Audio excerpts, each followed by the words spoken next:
Welcome to the Underground Theater, our online, live, interactive, visual broadcast.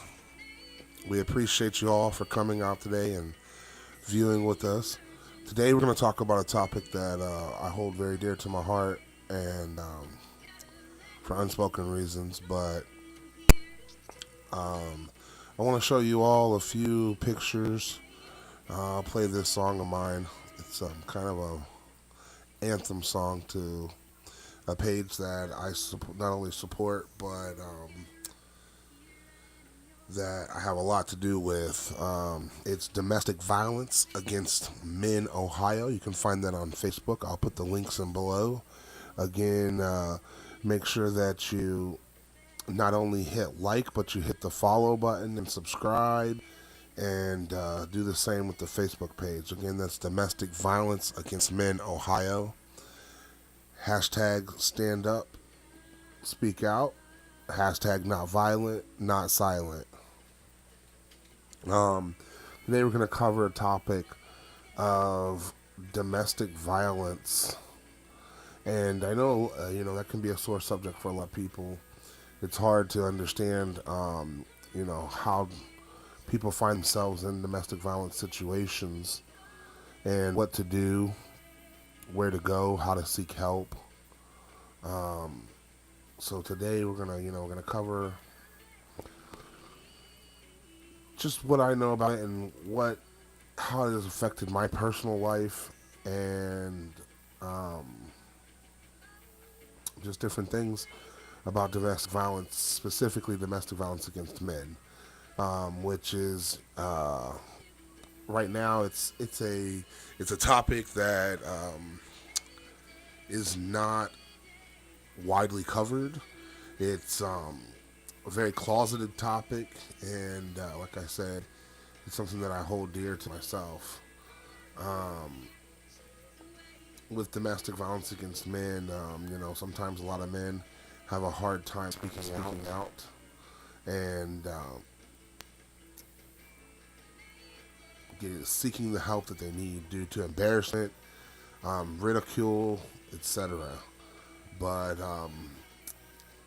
it's time that as men, we all need love, and unfortunately, most of the time, and people hear or see the domestic violence that is related to a woman, and which is not okay. But they don't hear or understand the domestic violence that it relates to men. So, this is our logo for domestic violence against men, which is the hashtag, the white ribbon here, which is, not violent, not silent. This is a very tough subject for me, just due to the fact that it isn't very widely recognized, nor is it understood. So just bear with me as we go along this, and kind of tell my story. When I was 17 years old, I got married to my first wife, and we had a baby. And shortly after, I got married in the church, by the church, for the church. I separated from my first wife and first child, and quickly after, got into yet again another relationship with a high school friend, a high school girl that I knew from school, and we went from there. About 4 years into our relationship, we started having children, and you don't know a person until you've spent some time with them, some years with them, and unfortunately, this person suffered from mental health issues, and often would not obtain, medications or continue with the regimen of the medications, and it was a rough time for our family. Uh, I pray for this person daily and continue to pray for them, uh, because all children need a mother, and unfortunately, it's left my children without a consistent mother, and that's been very hard on my family, very hard on my children, and it's it's something that a lot of people don't talk about, like I said, but it's not easy. As a man my size, 6'2", 300 and some pounds, it was very hard. When incidents would happen, and you call the police, and they come out and they fight against you. You call the police and they tell you to leave the situation, or they tell you, go become somebody, go do something, gain the funding that you need, and come back and obtain your children, fight for your children. And a lot of times, due to child support and how high that is, it's very hard for a man to obtain an attorney, to obtain legal support, family support, friends support. You lose a lot when you go through this, and it's a hard time. Um, Thankfully, I had found a lot of favor in my personal life, and with help from family, friends, and just the whole nine. I got a lot of support, and I'm thankful for that. I thank God every day. I thank my followers. I thank my supporters, every day for the help that they gave me. Um, One time I had called the police, and just due to her response to them, they put me on my knees with AR-15s, and it was a very threatening and very upsetting type of situation. Um, when pronounced to them, I wasn't the aggressor at that time. I've never been an aggressive guy, but that's how they felt about the situation, and that's how they reacted. Protocol. Um, it's very hard to understand how you can, it's like this photo here. Abused men, the hidden side of domestic violence. This is something very real. This is not a joke. It does happen to men, and it was happening to me often. Uh, this is a picture here of my family, my 4 children, and my mom. And I thank my mom daily because she helped me through a lot of this. And it was very hard for her, as well as my other family to understand that there wasn't much that I could do. At one point, it came down to they had basically ridiculed me and told me that I wasn't doing all I could do as a man. And I had heard many times, put your foot down, have a backbone. Um, you're a big guy. How is such a small woman, whooping up on you? And I couldn't believe how people treated me. I couldn't believe how people didn't believe me or didn't believe what was going on. Until, like I said, on one occasion I had brought my mom to see my local township's police department sergeant, and he had made a call to the domestic violence prosecutor. And during this phone conversation, the domestic violence prosecutor asked me and she simply stated, "What is your statute?" And at first it didn't, it didn't resonate with me what she meant. And once I gained that understanding, she had basically asked me, describe yourself physically. So I did. I said I'm 6'2", 350 pounds, give or take a few. And she said, "Oh, I am so sorry, sir, but you would have to stand in court against this woman who is 5'5", blonde hair, blue eyes, and stand against her and prove that you couldn't defend yourself. And if you had defended yourself, we wouldn't be having this conversation because unfortunately you would be in jail." And I think that was the first time that my family, especially my mom, was able to understand exactly, how things were, how the world worked, how the system worked.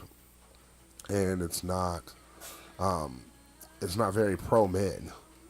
It's not, there's not a lot of help or organizations or funding even, to help men in these types of situations. There are hotlines and there are ways and venues and places for men to seek help. I'm about to put up a picture here now that is a hotline.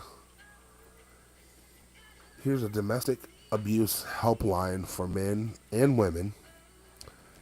And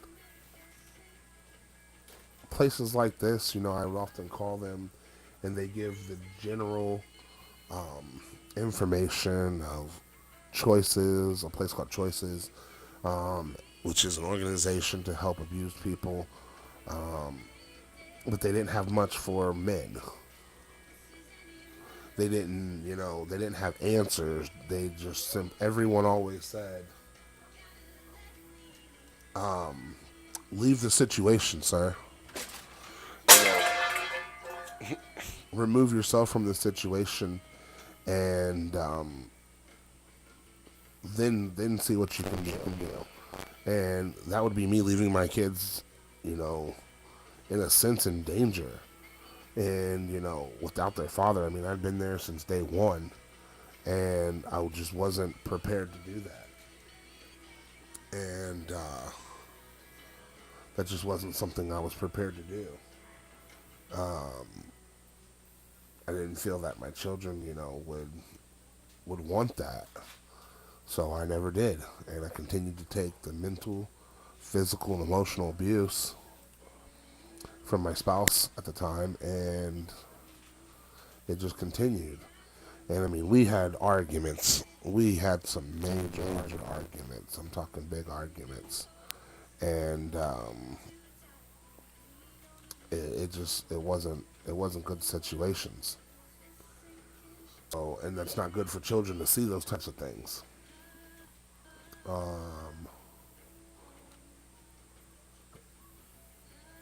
If I had to give someone advice, I would definitely say remove you and your children from the situation. Seek help from your family, from your friends, from pastors and stuff like that. And it's always good to seek out the help. If anything, you can look back on the time and say, yeah, well, I tried to get help, or I looked out. I reached out for help.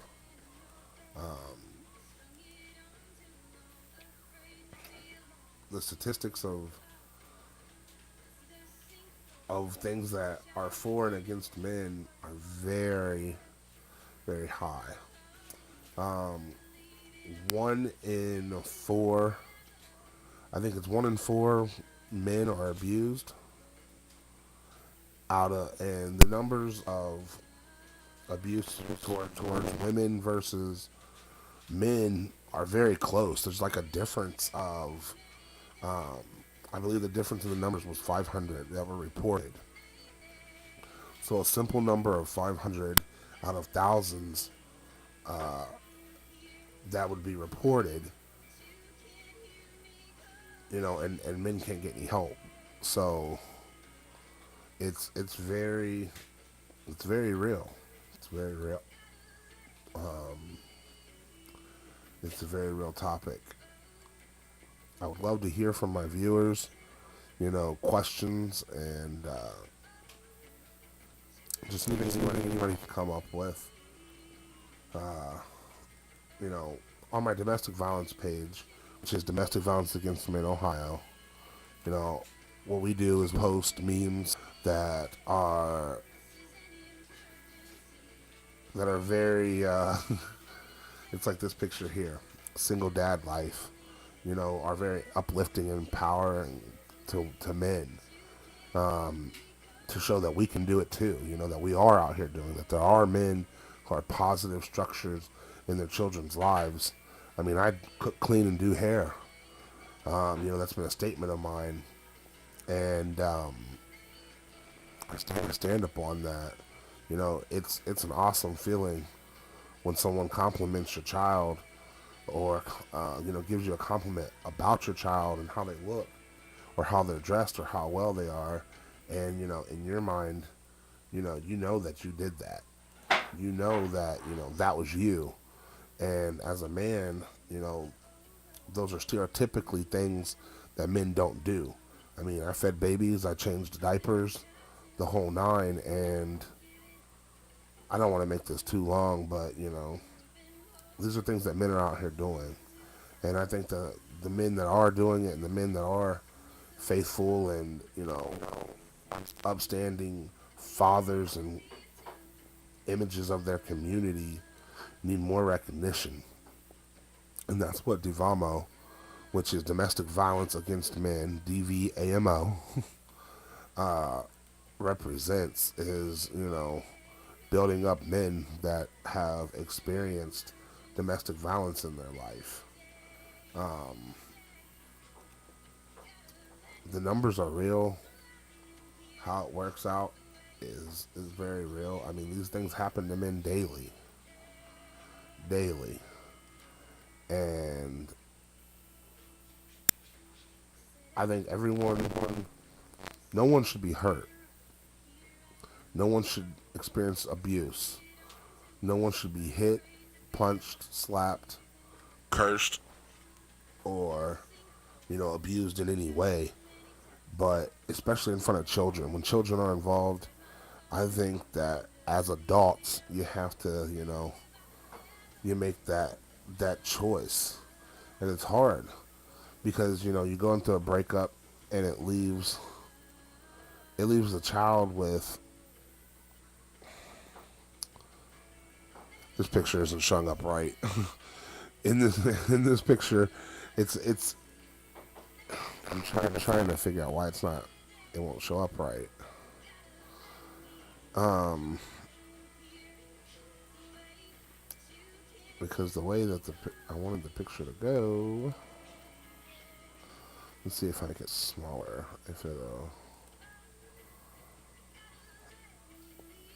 it leaves your children with choices, and when you leave a child with having to, well, that didn't work either.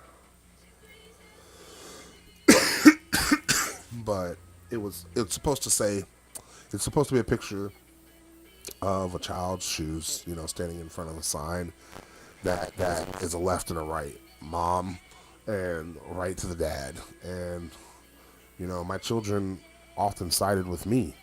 My children often were able to see and understand, and it's very sad because they're very young. My oldest is 8 years old, and she was able to understand, this isn't my dad being abusive. This isn't what mom's side of the family is saying. Those things aren't true. And my dad, he is trying. She's told many people, and I've overheard her, say, my dad always tried his best, even when faced with ridicule. My dad's always been there for us. My dad always does this, or my dad always does that.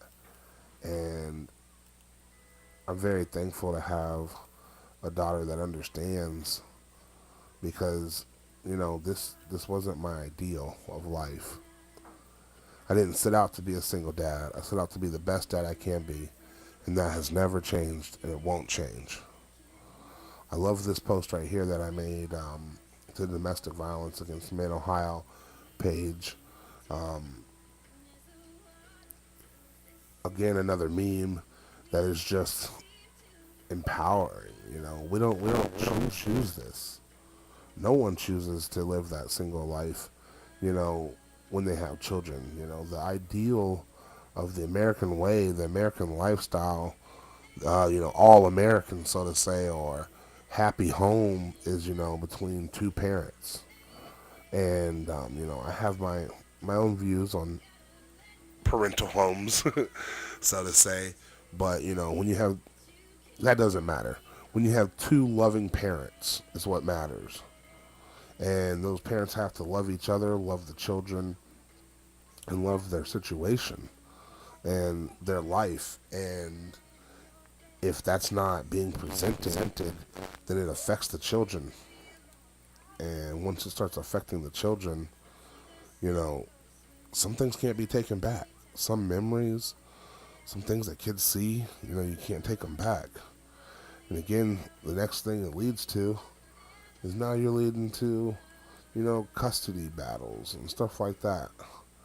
And in December 20th of 2017, I was awarded temporary custody for the year and through the court system. And that gave me a whole year to kind of prove myself to the court system and, obtain the things that I needed to, go further. And that was such an awesome feat for me. To begin with, I felt like, I had finally found an understanding. I had finally, was believed, and finally someone was there to help us. And it took a lot of process. It took a lot of process. There's not very men that there are not very many men that actually, make it through that process without spending a lot of money. And I'm not a wealthy man. I mean, I would work, and some days I couldn't go to work, due to her mental health condition. I was unable to work. I was unable to go to work and feel safe that my children were going to be okay or be alive when I got home. And that was, that right there should just speak an enormous amount of words. So, you go through this child custody hearing, and I'm grateful today to be able to say that, yeah, I obtained my children. December 18th of 2018. But I'm a great father. That's why I got custody. I am a great father, and I pride myself in that. And I'm very thankful that I have awesome and great kids that are, very easygoing. They're tough at times because they're kids. And kids are kids, They're going to be kids. But it takes a special type of person that wants to love them, that wants to deal with the situations as they arise. I mean, as a as a single father, it was the weirdest thing the first time my son, well, I mean, my daughter has done it before in the crib, but the first time my son, drew on the walls with poop. I thought I was going to cry. I really did. I really thought I was just going to cry. I mean, it tore the pain apart. It tore everything. And now that I look back on it, it was a wonderful learning experience. I now know that when potty training, that 2 hour mark, that mark that you set, that that they can go that long without having to prompt them, be on it. Be excited for it because unless you really like cleaning poop off of walls, it's it's one of those milestones.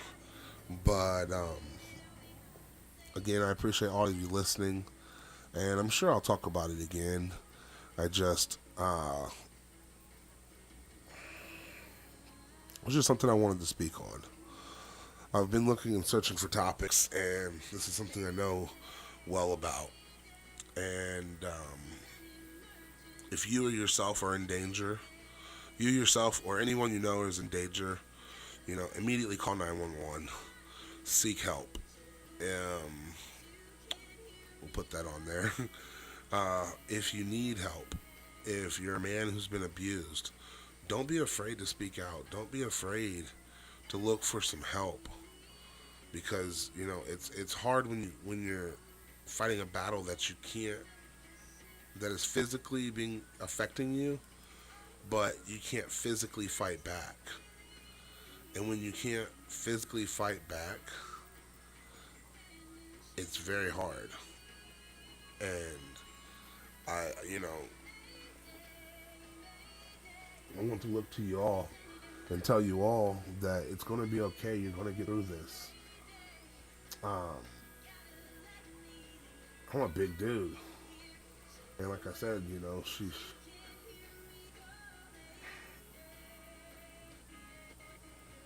it was really embarrassing to look at you today and tell you, yeah, this girl was whooping up on me.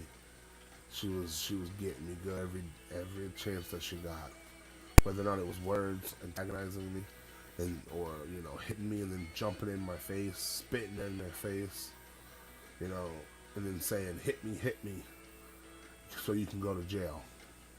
When you're dealing with that every day, I know it can be hard, but you can be strong.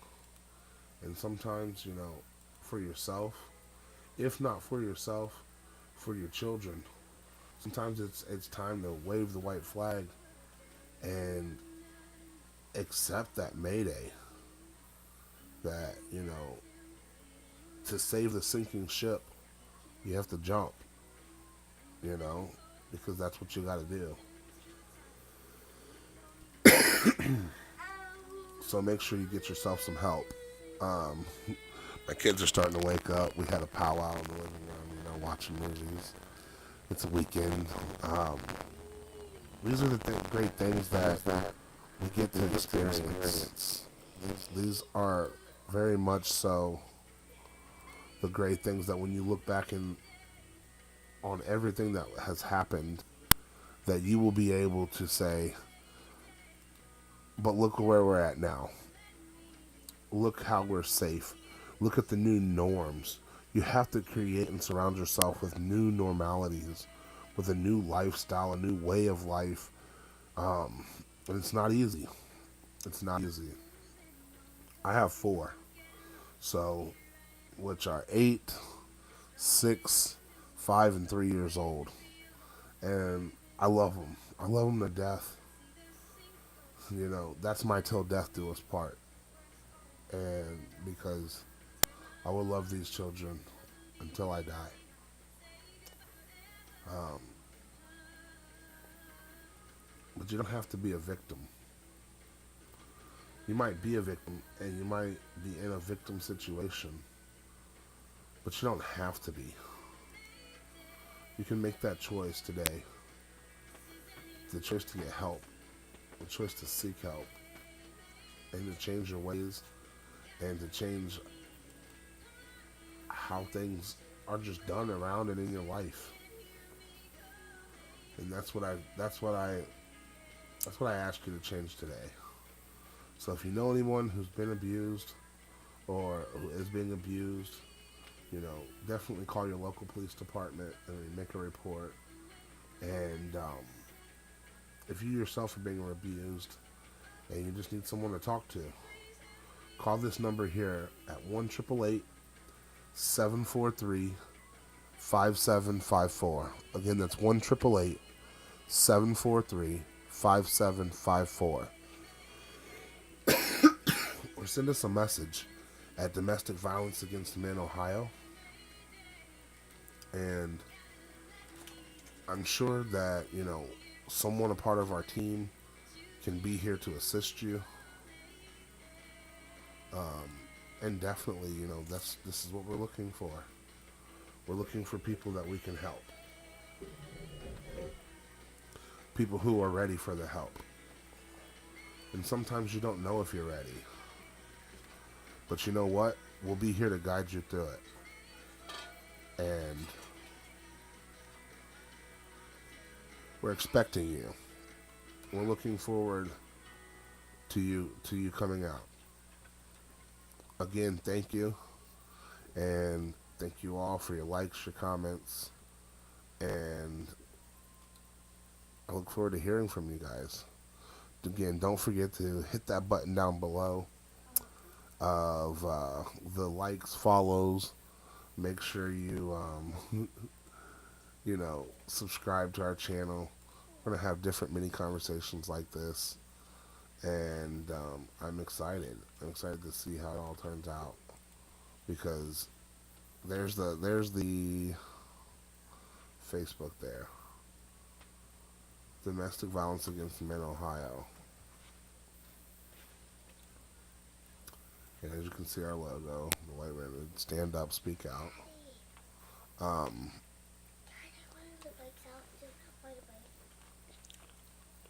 so check us out. Give us a like and a follow on Facebook. Um, there's the URL. Like I said, I'll post it down the bottom in the comments section, or the description of this video. We just want to help you. We want to help you get through this tough time that you're going through, because it's not easy. So again, thank you all for listening, for supporting us, and for being a part of this and this movement. And again, remember, not violent, not silent. I like that one. That's my favorite one. Not violent, not silent. This is your host, DJ T1 from the Underground Theater. Again, DJ T1 from the Underground Theater. And this is, I guess, like I said, all this is new to me. So this is my sign out here on the topic of domestic violence against men.